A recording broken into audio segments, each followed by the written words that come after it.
I'll admit that I'm biased towards Brazil. The first time I went there, I felt a strange sense of being normal for the first time, even though they don't speak English as a first language.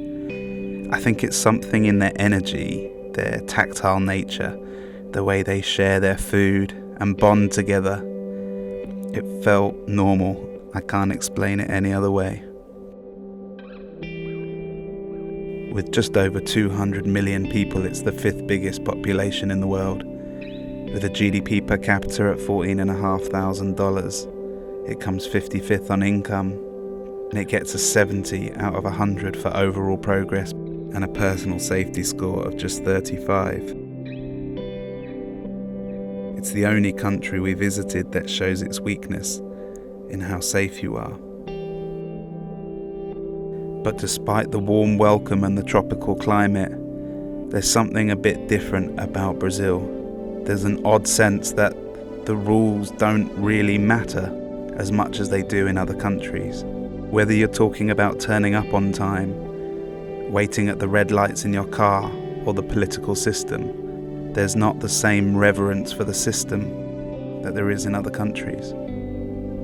As we started to collect these different idea jams from around the world, it became interesting to begin to compare and contrast the differences and similarities we found in different countries. But one thing that was present in almost every session without fail was an expat voice, somebody who through living in 2 different countries felt an increased sense of entitlement to share more than almost anybody else in the room.